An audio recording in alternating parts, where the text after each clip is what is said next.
Okay.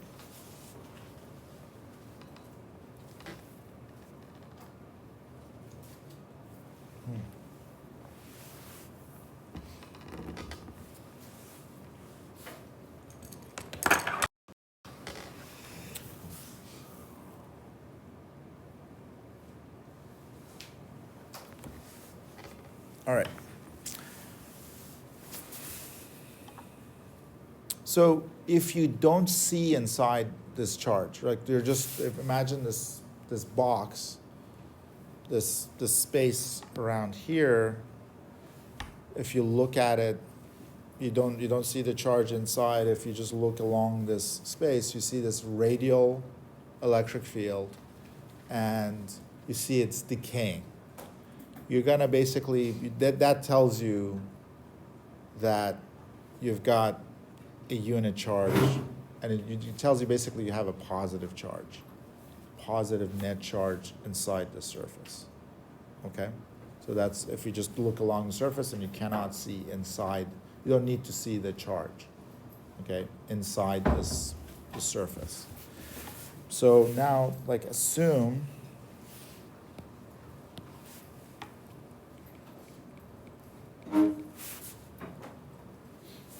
we have this vector field called D. That's a function of position, again in Cartesian coordinates. So assume is a vector field.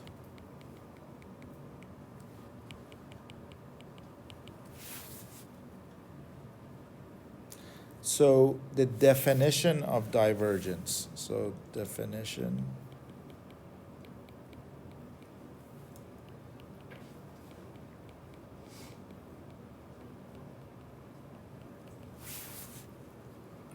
is the following. So you take this vector field, the dot product of that with the surface,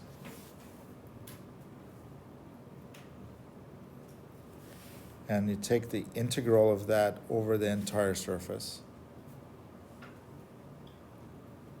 So it'll have to be a two-dimensional integral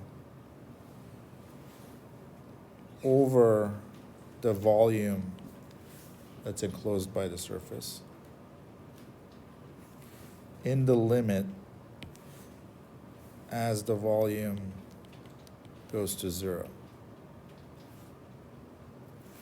This is called the divergence of this vector field D. So this is the surface. This is the volume enclosing the surface.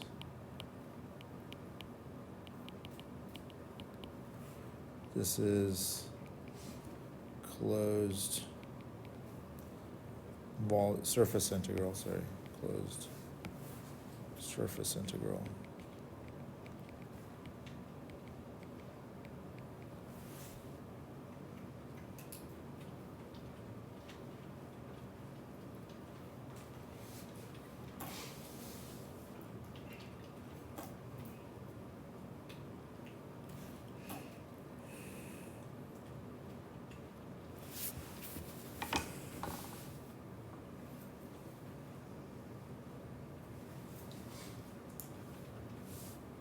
So in the limit, if this thing does not go to 0, if it does not go to 0, it means that you have something basically inside this, basically like a charge inside this surface.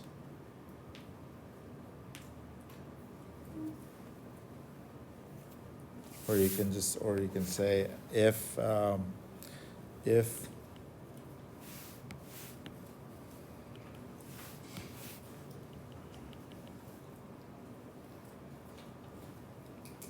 divergence of D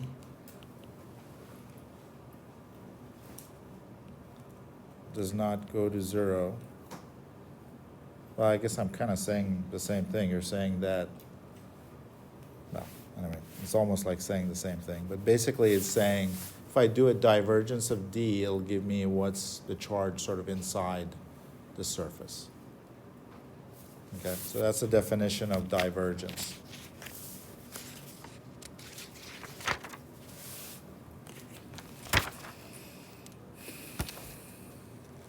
Okay, so now let's look at it a little bit in more detail. So let's say that we have our Cartesian coordinates.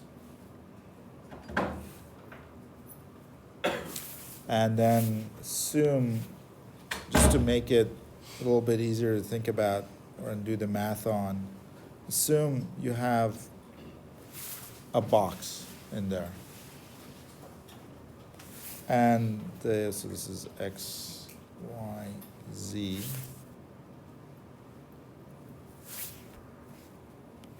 Sorry, actually it'd be x, y, z. And assume the box center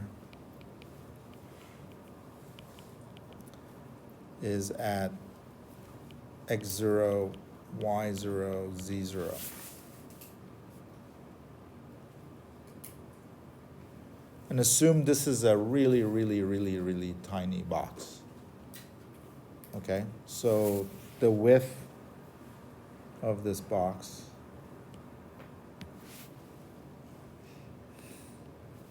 so that, let's say the height of the box is delta z.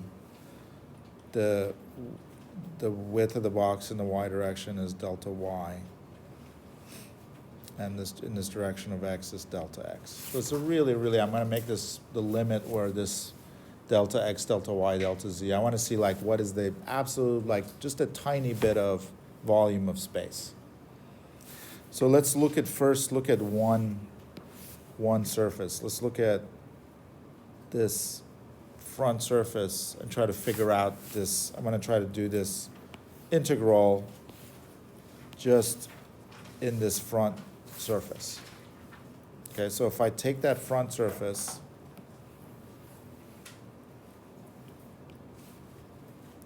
divergence at front surface of box, so it would be this surface here. So if I look at that surface,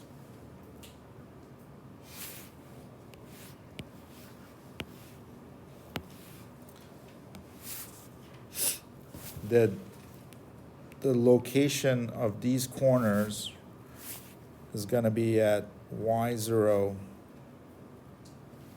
minus delta y over 2, y0 plus delta y over 2, z0 plus delta z over 2, and this is z0 minus delta z over 2. And the x location for the whole surface, so x location for whole surface is delta x over 2. So it's basically, the way I define this is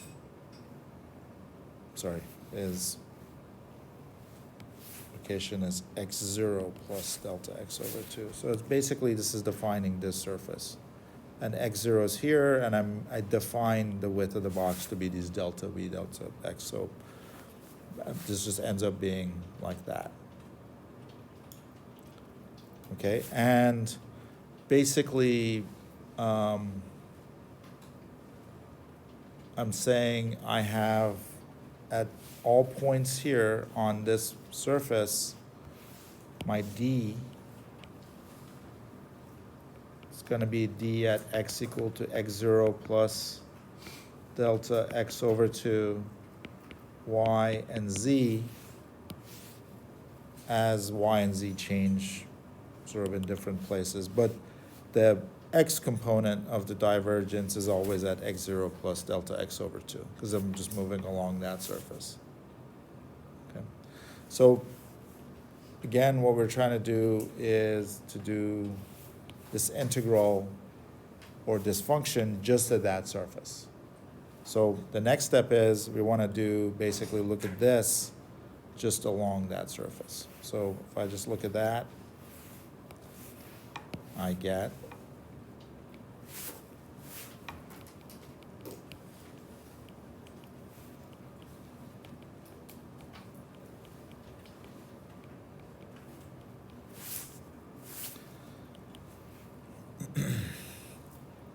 so z0 is the z is gonna go from z0 minus delta z over 2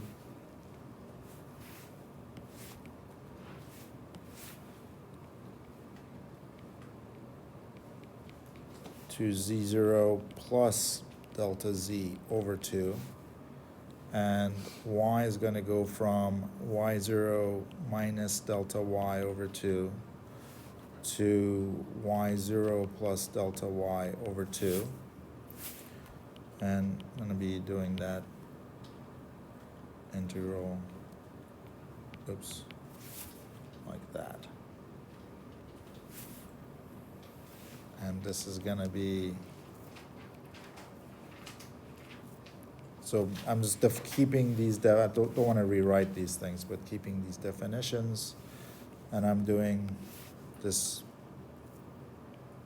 operation, this vector field, 0 plus delta x over 2 y z dy dz. And then I'm going to use that Taylor series expansion again.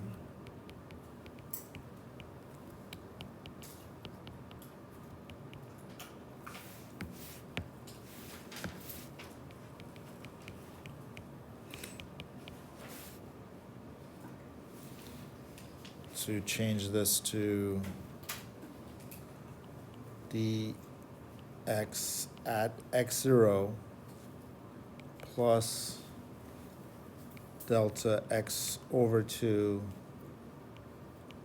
the derivative of dx with respect to x,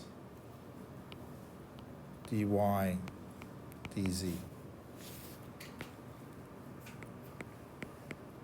So I'm going to assume delta x is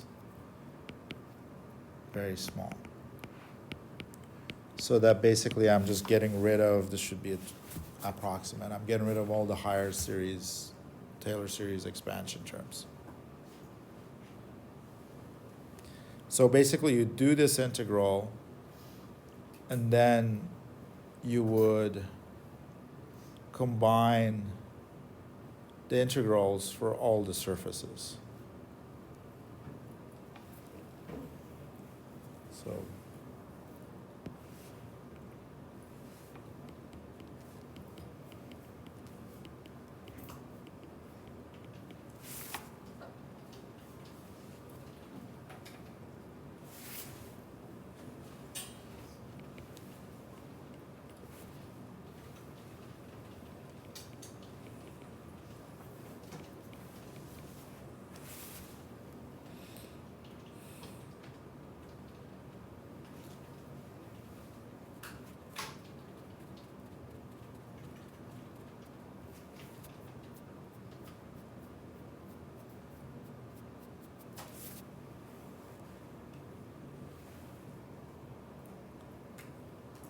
and then you would be, the total divergence of D would end up being this function.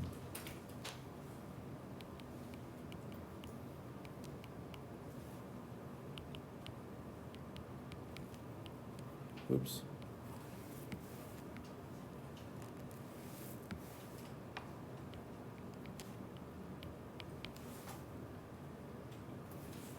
So we would define this, well, this D is already kind of like defined here as x d by dx plus y hat d by dy plus z hat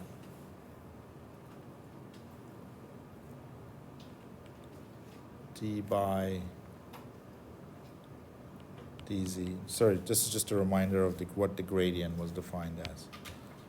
dx x hat plus dy y hat plus dz z hat, which means that we're defining this divergence of d to be the gradient, the dot product of the gradient of d hat.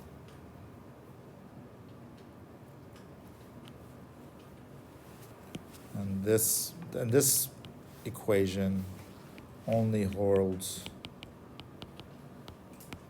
for Cartesian coordinates.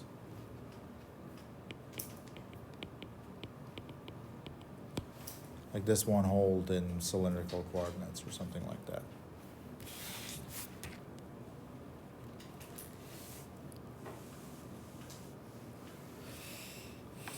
Okay, so that's the definition of divergence. So if I was going to try to think about what's the physical significance of divergence. This is a vector. You can just think of it as a vector operator, but physical significance of divergence. So if you integrate, so this is the numerator in the divergence definition. So if you just look at that part, this is the total flux of D coming out of a surface S. So I took all this vector field D that's coming out of the surface and I'm integrating it all along the surface and summing all that stuff out. So in the limit when the volume of the surface goes to 0,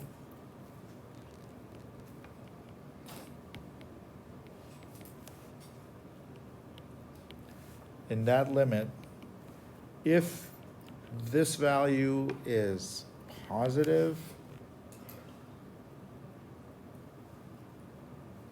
it says I have a negative divergence, or it'll give me a negative divergence.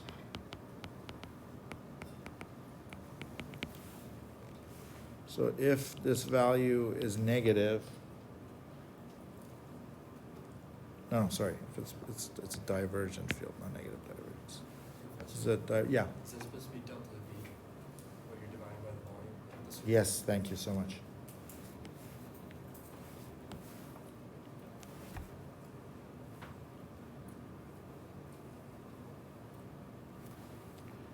We call this a divergent field. Sorry, divergent. Man, my handwriting is getting worse and worse here.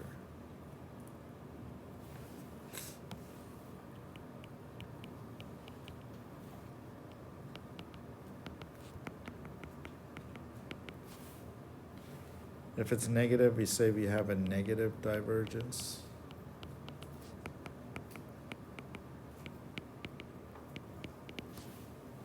And if it's 0, we say we have no divergence.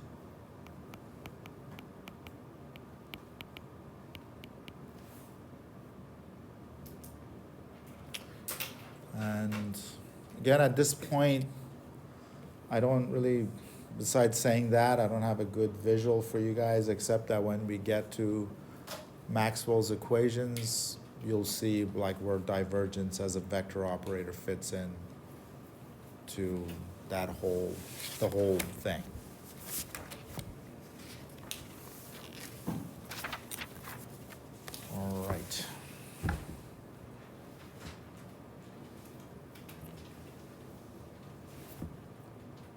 Okay, now let's talk about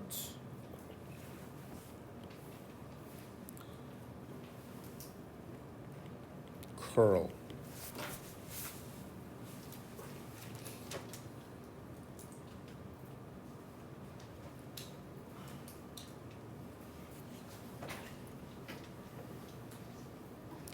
And I just could not come up with a good visual for curl. Okay, so like one way to think about curl is it's an operator.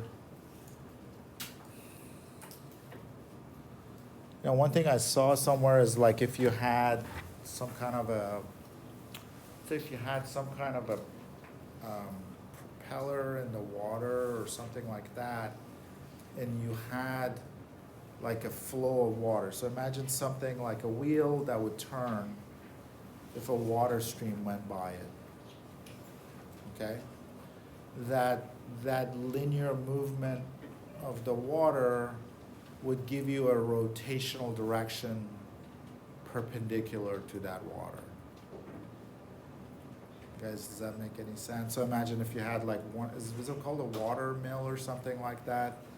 You guys may have seen it in like old Tom Sawyer movies or something, going through and this thing is rotating. So like that kind of thing. So it's a field, but sort of the operator will give you sort of a rotational component, or it's talking about a rotational field, and it's giving you a linear component. But anyhow, so I'll just define what it is. Okay, so a curl is, by the way, this is, as you'll see, this is going to give us some indication of whether we're talking about electric fields or magnetic fields, or electric flux or magnetic flux. And there's I don't know how to describe it, but some of these things makes more sense in one or the other. Okay, but anyway, so typically when I think about divergence or something, I'm thinking in terms of electric field. It ends up being kind of Gauss's law, I guess. And then when you're looking at curl, you're really looking more at magnetic fields, because their movement and the direction of the vector and stuff is perpendicular in magnetic fields. But anyway, we'll get to that in a little bit. So basically the definition is, if you have a vector field H, and this is, H is usually going to be I think it's going to be the magnetic flux, but it could be any vector field, H, dot this dl, so a line integral. So basically, imagine if you had a line like this, so a loop. Imagine if you had a loop, a wire loop like that, and you'd made that wire loop square, okay? So imagine if I was holding a wire loop, and I'm taking an integral along this wire loop. The divergence, remember, I'm taking an integral over the surface. Here I'm taking an integral along the line. So this is line integral.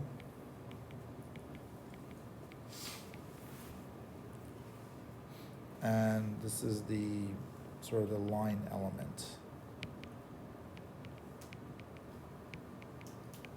So this, like, let's say if I had something like this, I would have this line element dl. That would change.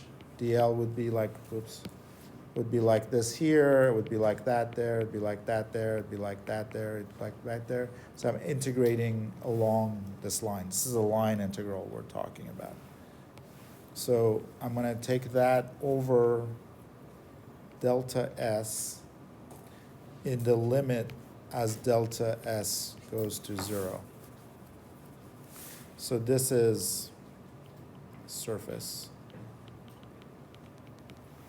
So delta S would be, so that's the S. So divergence was, we were looking at a surface enclosing something or not enclosing something, and looking at the limit as that surface shrank, the volume of that surface shrank. Okay, that's divergence.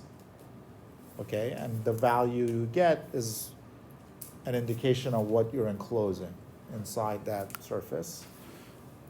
The curl, you're taking an integral along a lasso or a line. Imagine as this lasso is shrinking, and you're integrating along this lasso, and it's giving you an indication of how many lines are going through this lasso. Okay, so very vague thing. So anyway, so that's the curl operator.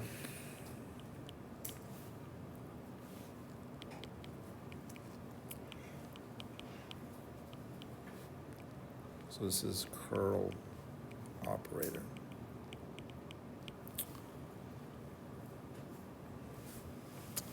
So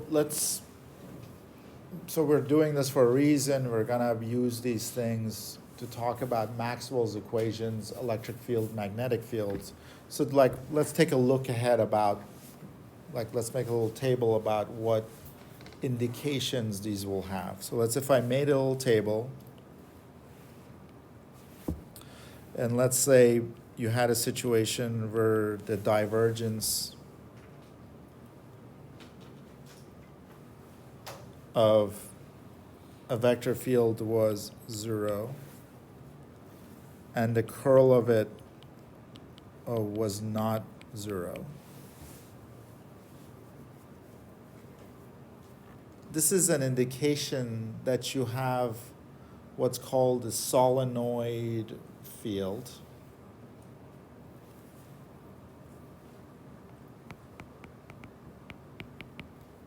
Solenoid.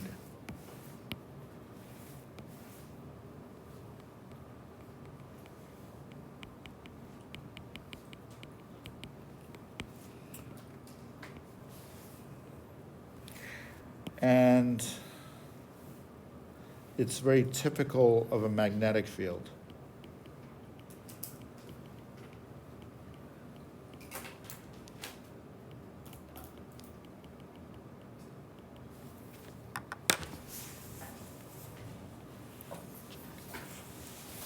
This requires some serious thought. So I'm going to cool my brain, my CPU. So let's think about that for a minute. Do you guys, so remember, or I don't know if you guys remember. So let's think about it. Electric fields start with a charge. Okay, electric fields start with a charge. And we know there's a charge, we've isolated a charge, right? So when you have a situation that you are getting this divergence of like a field, divergence of a field at any point, and I don't see a charge in there, that's what divergence, this delta, pointing to my paper. This is what this means, is I can take like any place, I can get this divergence, because I'm like going through, I can't seem to get anything captured in this volume anywhere. Okay? So if I had an electric field, if I had a electric flux, if I had an electric flux, and I went in and sort of tried to shrink a volume around places, I'll start seeing a charge in that volume, which is generating the flux. So in this case, this would be a non-zero. So this would be a typical of electric field.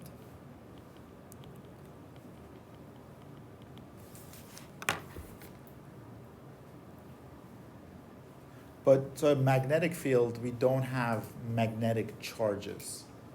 They come from currents. Okay, typically that's how we think about a current generates a magnetic field. That means if I try to take, a current is kind of, is always like a circular loop. You can think of it two ways. Is if I try to take a volume around a wire, there's always current coming in and going out. So that this divergence of D is gonna be zero, because I'm gonna sum up all this stuff going in and coming out. At any point, I'm always gonna get a zero value for divergence. Does that make sense? But if I put like a lasso around that current, a surface around that wire, I would get a value. Does this make any sense? I'm trying to get you guys some thoughts about why one type of operator, type of function is indicative of a particular type of field. Okay, so in an electric field, typically the curl would be equal to zero. So this is typical of a field that doesn't rotate.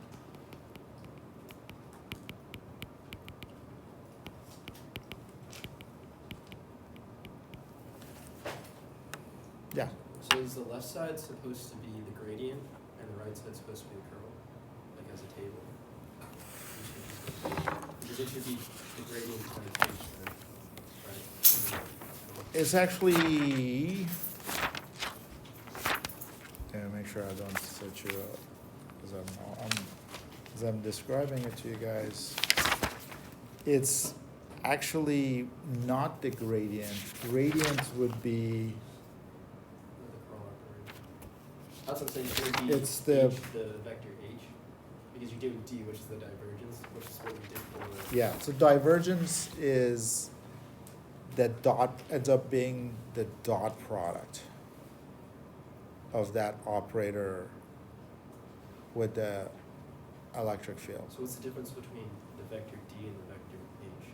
Like, because you said for curl, we're doing curl operator, dot product with h, but then for the gradient, you say it's that, or the divergence, it's the gradient, dot product of d. So I'm confused, is there a difference? Or is d and h the same thing? So,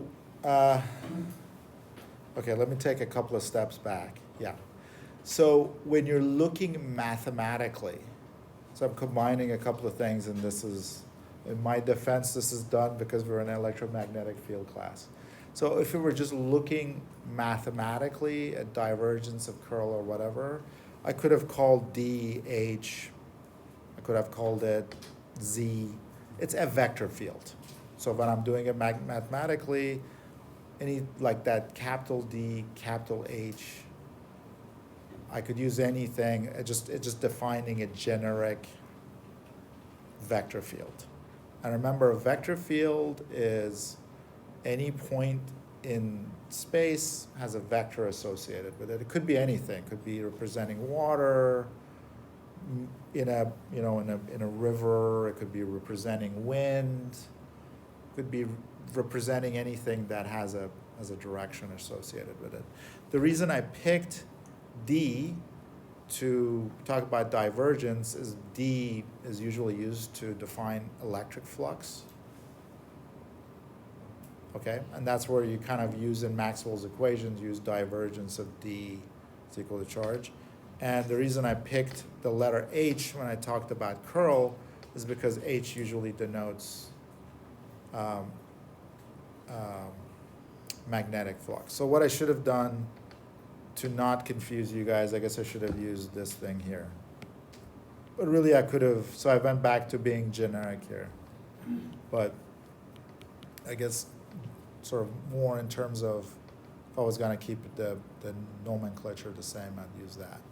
Okay. And then I was just like trying to understand. So the left side of the table is describing what, and the right side of the table is describing what. So I'm trying to like kind of understand. Because you're saying Yeah. the gradient times whatever the vector field is equals 0, but on the right side it's the curl operator that it doesn't equal to So, 0. I don't know. Okay, so think of it this way. Again, just think of the physical activity for a second. I'm not sure I'm gonna give a good definition of this. But remember, this is the function of that was a surface integral around the volume and the limit as the volume shrank. That was like the physical definition of that. You go with that? Yeah. With the divergence? And the physical definition of curl was a line integral, so kind of a lasso, as the lasso shrank. Okay, are you with me so far? Yeah. So left side, we're looking at what happens when you're looking at a volume. It's a really tiny volume around stuff. I'm looking at what's coming out of it. And then the right side is what happens at like a lasso around anything. Okay, does that make sense? Line integral, are you guys with me, sort of like that visual? Okay, so now think of it when we're talking about, as again,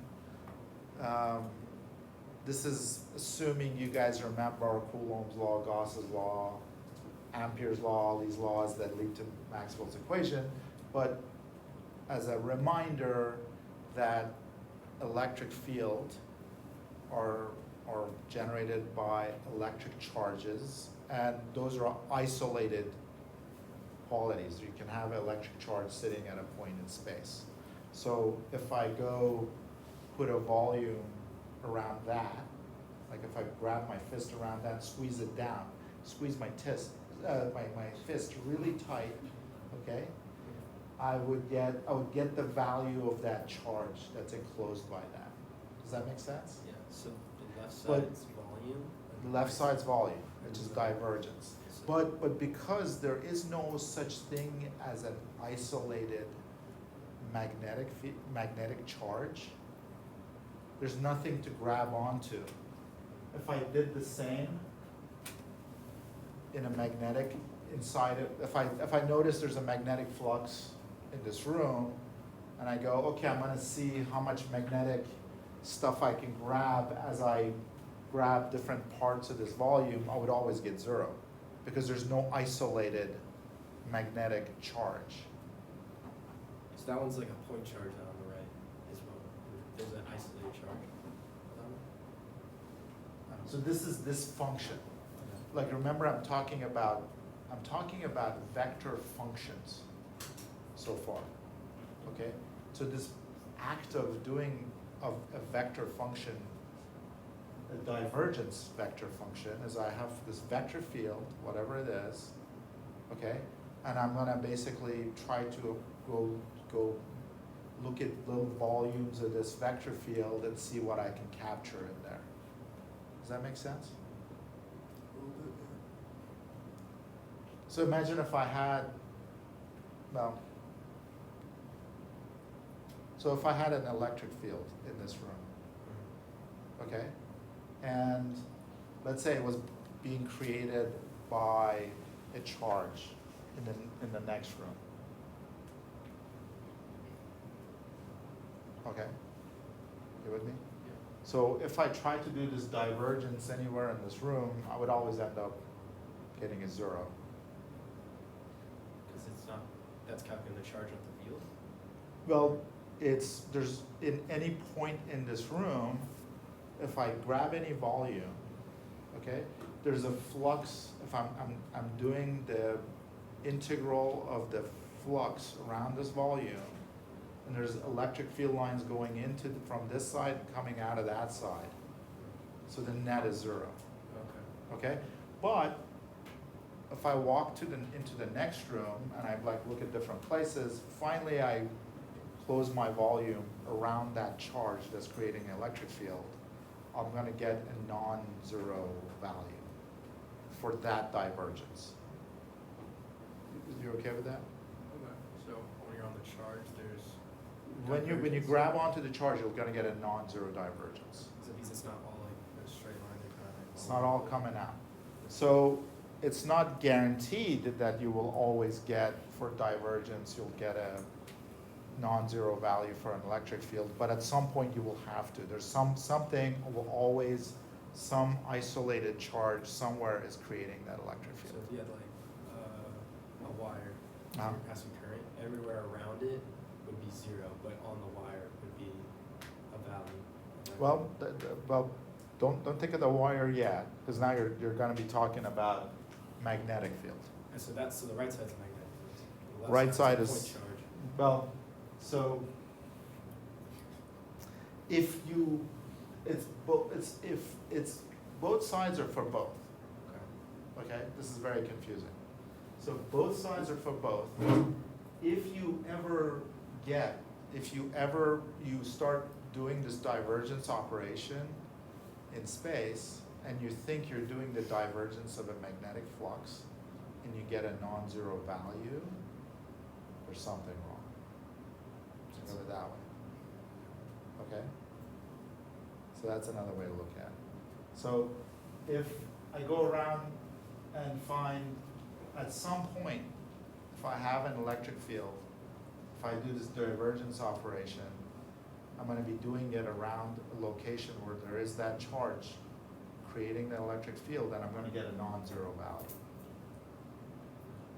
You were okay with that? Wait, say that again, sorry. You said So like around- again, using the example of this room and this charge next door that was creating the electric field in this room.